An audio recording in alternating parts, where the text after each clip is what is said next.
3, 2, 1. Here we go. All right, so this is the first part of the equilibrium notes. This covers through Le Chatelier's principle. So just a general idea of what equilibrium is, how to write an equilibrium expression, and how to manipulate the value of K, which is a constant, as well as Le Chatelier.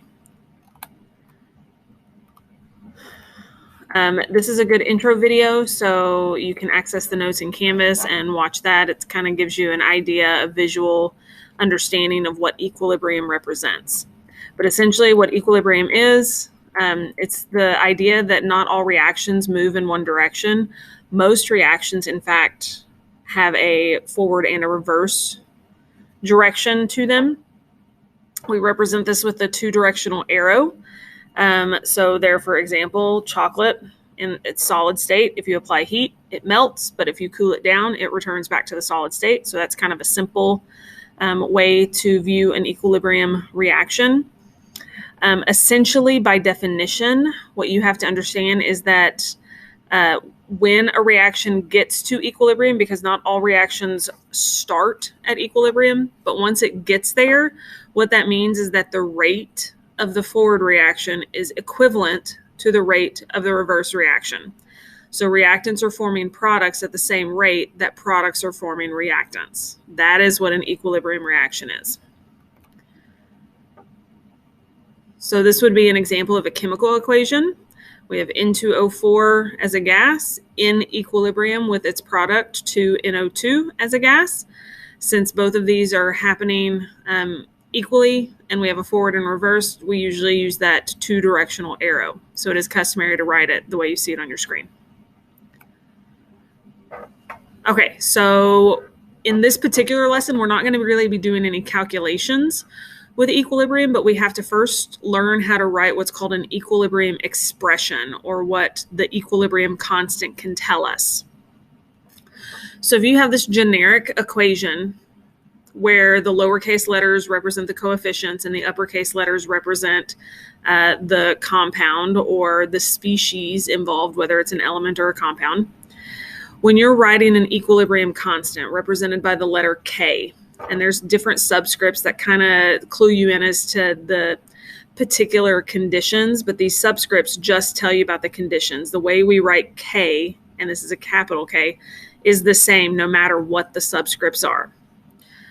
We write K subscript specific to kind of the conditions, and we're going to cover that in just a moment. And it's always products over reactants. And so you would do bracket if we're talking about concentration of the individual products multiplied together, raised to their coefficients power.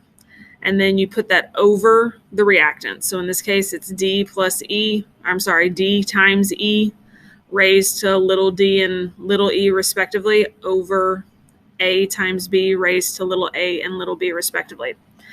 And I wanted to make a mention here in this kind of brown call out. Anytime you're asked to write an equilibrium constant, you never include liquids or solids in the equilibrium constant, because basically what the equilibrium constant or the equilibrium expression tells you is a ratio of how much product there is compared to how much reactant there is. And the amount of liquid or solid does not affect that ratio. So we leave them out. We exclude them from our equilibrium constant expression. So if you didn't already pick up the equilibrium practice packet, I have a couple copies in my room. There was a few copies left at the front desk, or I linked it on Canvas so you can print your own. So we are going to look at on page 1, number 2, we'll do a couple of those from A through D.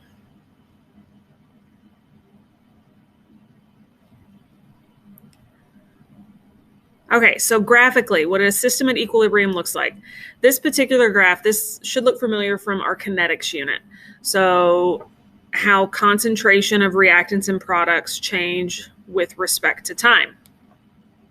And hopefully you can recognize that this orange line represents equilibrium expressions, or KC, expressions from the Equilibrium Practice Pack. This comes from page 1,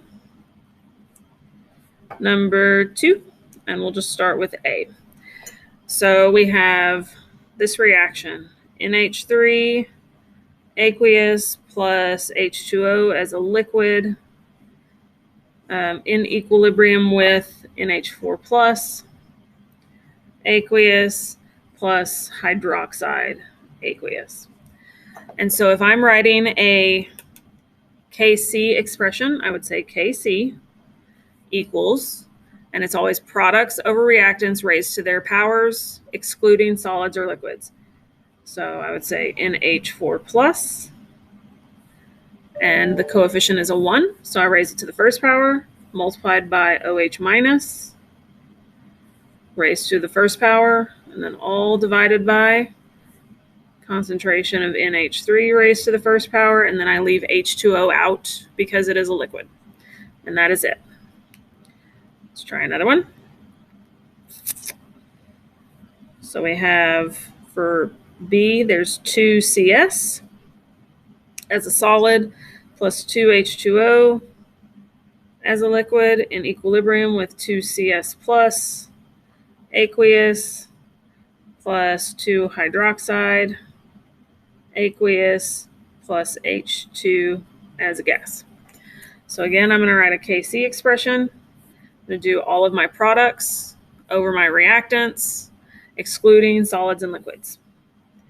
So I have CS plus as a product, has a coefficient of 2, so I raise it to the second power.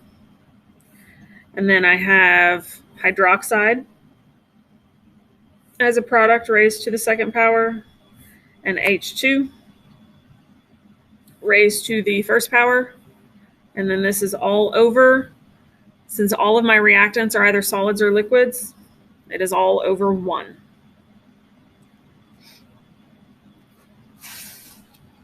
It's a product because we start with none of it and it grows or it increases in concentration until it kind of has this leveling out business. And then the blue line represents a reactant because it decreases in concentration until it levels out. But where they level out, that is where we would say equilibrium is achieved, because at this point, at this dashed line, this is where NO2 is converting to N2O4 at the same rate that N2O4 is converting back to NO2. So that is how we could look at equilibrium. We could regraph this, and instead of concentration versus time, plot rate versus time. So as the rate of this guy changes, the rate of this guy changes until they come to rest at what's called equilibrium, where the rates are equal. And you could kind of work through the algebra if you wanted to see the ratio here. But if I have this generic reaction of A produces B, where B also produces A, and I take the rate expressions, so little k of FA, this is meaning k in the forward direction of A equals k in the reverse direction of B, and I set those two things equal to each other because that's what equilibrium represents, then I can kind of rearrange stuff, and I find that big K, or our equilibrium K, equals products over reactants raised to their respective powers, which in this case are 1. And all of that's equal to rate constant K in the forward direction over rate constant K in the reverse direction. And that's important because sometimes you're going to be asked to determine if a reaction is product favored or if it's reactant favored. Now, keep in mind that this just tells us a ratio of products to reactants.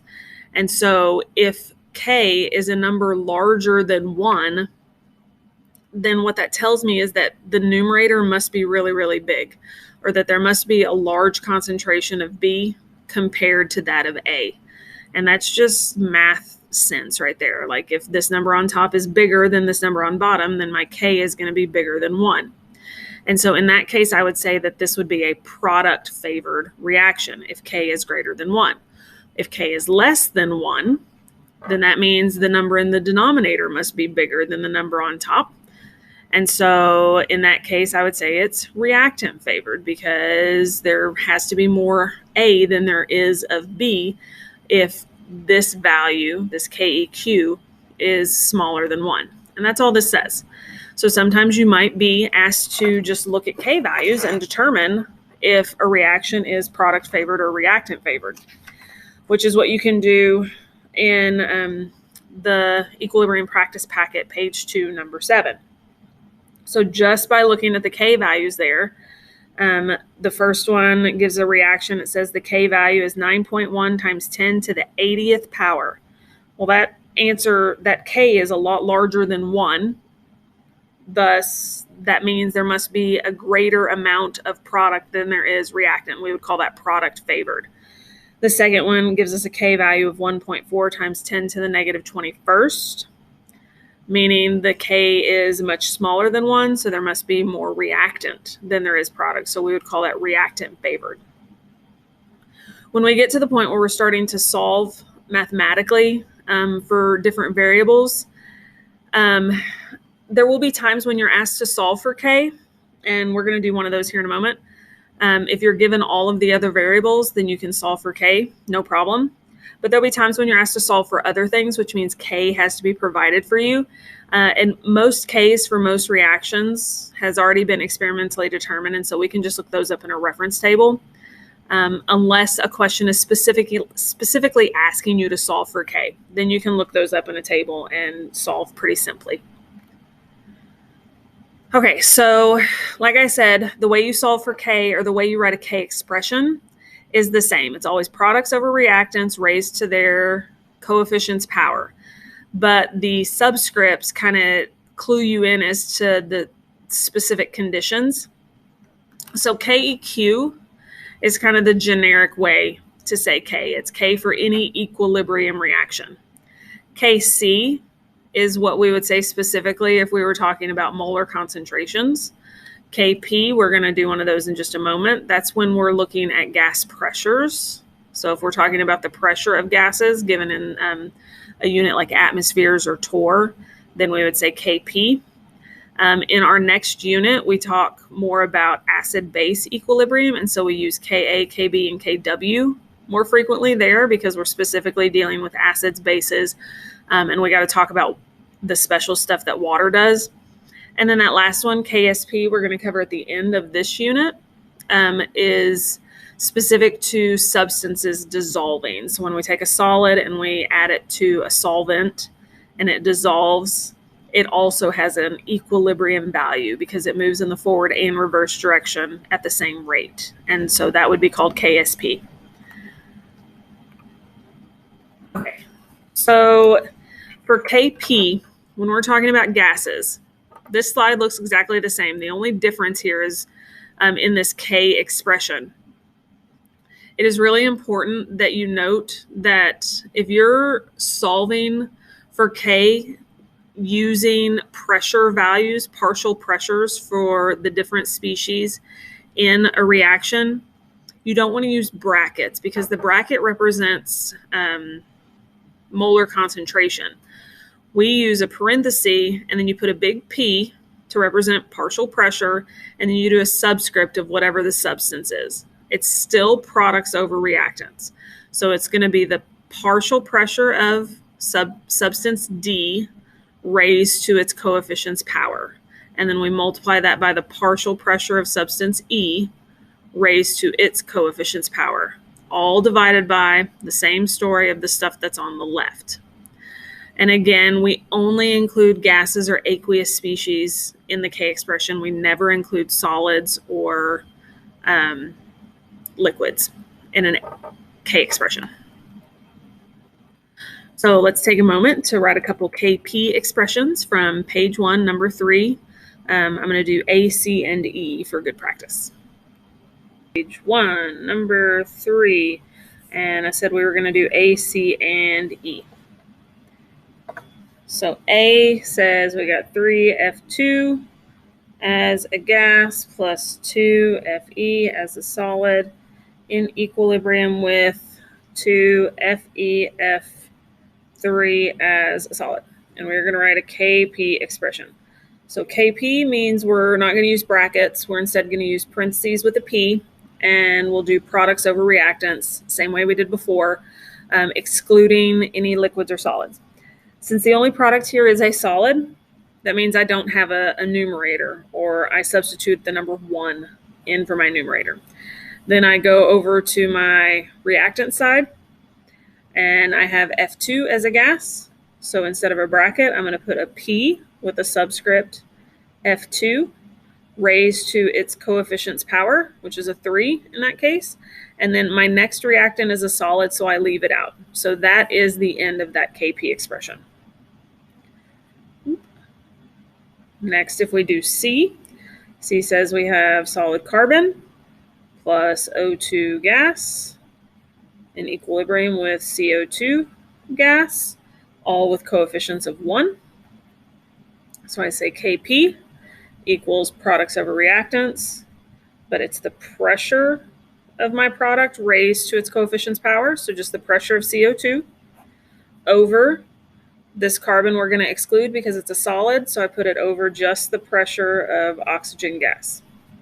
And that is the Kp expression for this reaction. And then the last one, we have 2PbS as a gas plus 3O2 as a gas in equilibrium with 2PbO as a solid plus 2SO2 as a gas. So my Kp is going to be products. I exclude this one because it's a solid, so I use only that guy. Pressure of SO2 raised to the second power over reactants. So on this side, any gas or aqueous species. So pressure of PbS, raised to the second power, and then multiplied by the pressure of oxygen raised to the third. And that would be the Kp expression for that reaction.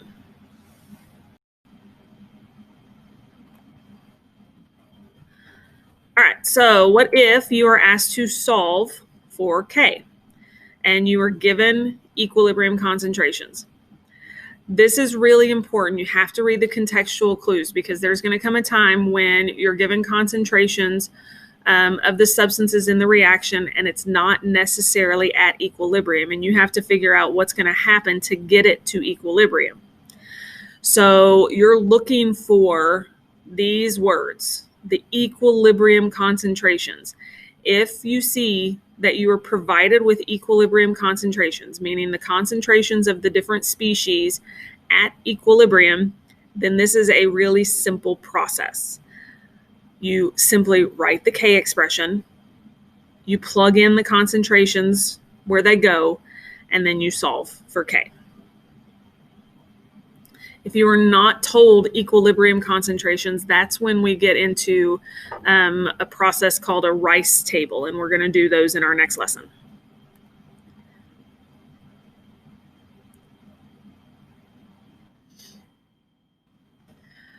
So Kp and Kc do not necessarily equal each other.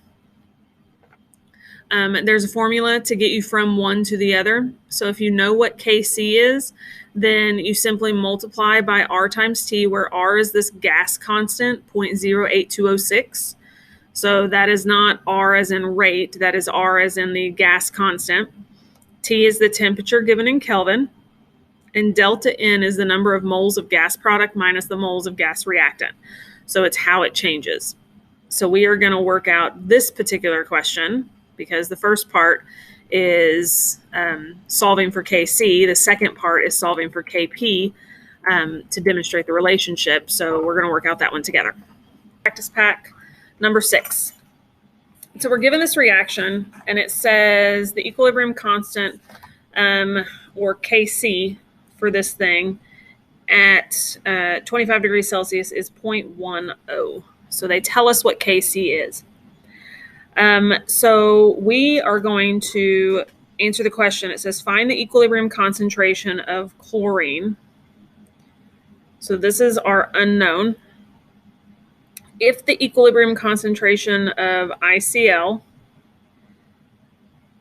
is 0.5, molar, and the concentration of I2 is provided to be 0.4 molar. So we need to figure out what the chlorine is. So let's first start by writing a Kc expression. Products over reactants raised to their powers respectively. So Cl2 raised to the 1, I2 raised to the 1, all divided by ICl raised to the 2. Now I'm going to plug in the stuff that I know. I know Kc to be 0.1. Cl2 is my unknown, so that's my variable. I2 is given to me to be 0.4 molar. And ICl is given to me to be 0.5 molar. But that is a squared term, so I'm substituting in. And when I rearrange and solve for that Cl2, just cross multiply, divide, however you want to look at it, I come up with Cl2 is equal to, I don't remember, let me work it out real quick, 0.1 times 0.5 squared, and then divided by 0.4. 0.0625 molar, but it looks like I can only go to 2 sig figs, so I'd say 0.063 molar for that chlorine. So easy enough. It's just plug and chug as long as you are given equilibrium concentrations.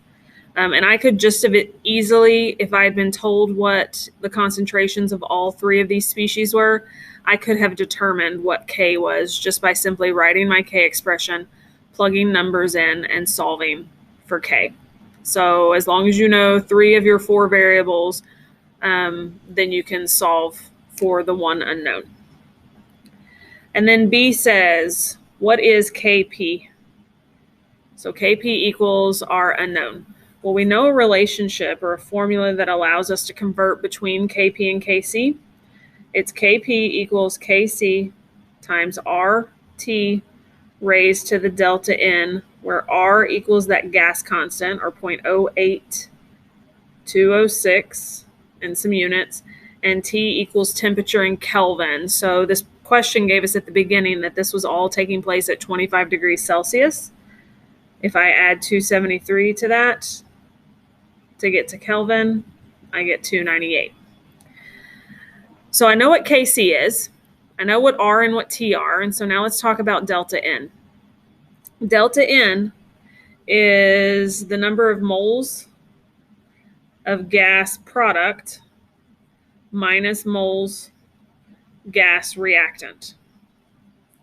So if I look at this equation, the number of moles of gas product are just based off the coefficients. So since both of those are 1, that means I have 2 moles of gas product. And then on the left-hand side, on the reactant side, I have 2 moles of gas reactant. So if I think about my delta T, moles of gas product minus moles of gas reactant, delta N in this case is 0. Well, if I take this entire term, R times T, raised to the 0, that just becomes 1. So if Kp equals Kc times 1, in this particular case, because I have the same number of moles of gas product as I do of gas reactant, Kp equals Kc, which we already knew to be 0.1. And it is good to mention that K is a unitless number. There are no units here because all K really tells us is a ratio of how products, the amount of product compared to the amount of reactant. So there are no units there. All right, what if you were asked to manipulate equilibrium constants? So manipulating equilibrium constants mean you're told a K, and then something about that K changes or something about that reaction is changed, and you're asked to determine the new K value. Pretty easy. These are the 3 possible scenarios. They could give you a reaction and reverse the reaction. If that's the case, then all you have to do is take the reciprocal of K. because all that's happened is products over reactants has just flipped over in that K expression. So you just take the reciprocal of K. We're going to do an example in a moment. If you have a reaction and you're told the K, but then they say, okay, what's the new K of this new reaction? And you notice that the only thing different is that the new reaction has been multiplied by some coefficient, like maybe it was doubled. Then you take the original K and you raise it to whatever that coefficient's power was. So if it was doubled, then you would take the original K and you would square it. If it was tripled, you would take the original K and you would raise it to the third power. And then lastly, you could also be asked to add steps of a mechanism together. So if it's multiple reactions and you add them up, then you take all of the Ks from the individual steps and you just take the product of them. You multiply them together. So here's an example of reversing a reaction. Let's say you're given this reaction and we're told that the K of this reaction is 0.212. And then we want to know, what is the K of this reaction, this second reaction? Well, this second reaction is just the inverse or the reverse of the first one. So I simply take the reciprocal of this number. So 1 over that number is, I don't remember, 20 something, I think. 0.212. It's 4.7. So 1 divided by 0.212 is 4.7. So that would be the K for this particular reaction, 4.7. We could also multiply the reaction by some coefficient. So here we have this original reaction with the K given to us as 0.212.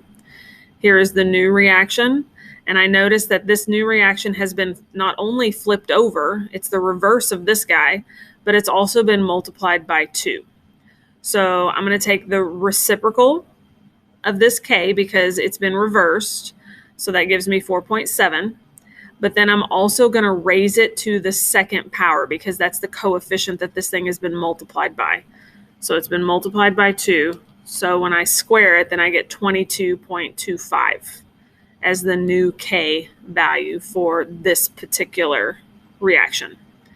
Meaning that's the ratio of product to reactant for us to say that this thing has reached equilibrium. And then for adding steps of a mechanism together, there's an example on page 621 in your textbook. So you'll want to check that out. All right, Le Chatelier. What Le Chatelier's principle says, if a system's at equilibrium and it's disturbed by a change in temperature, pressure, or the concentration of one of the components, the system will shift its equilibrium position so as to counteract the effect of the disturbance. There is a video right here. I'm not going to play it in this recording, but you need to watch this because this is a much better explanation of Le Chatelier's principle than I can go through. Essentially, if you change temperature, if you change pressure or volume, because those things are related, or if you change concentration of one of the components, the equilibrium is going to shift in the direction that relieves that stress. So if we increase the amount of reactant, then to get back to equilibrium, the reaction is going to shift towards the product so that it can use up the extra reactant that we added. That's kind of the gist of Le Chatelier's principle. Le Chatelier's principles are really good questions for multiple choice because you don't really have to do any math to be able to predict the effect on an equilibrium, according to Le Chatelier. So if you have not already done the lab, then we are going to do the Can We Make the Colors of the Rainbow Le Chatelier lab together in class. There is a virtual version for you fully remote students, so make sure you take care of that. And make sure you do the submissions. There's 2 submissions depending on if you're in person or if you are fully remote. So make sure you do both of the submissions. One is the post lab and one is the like data and analysis.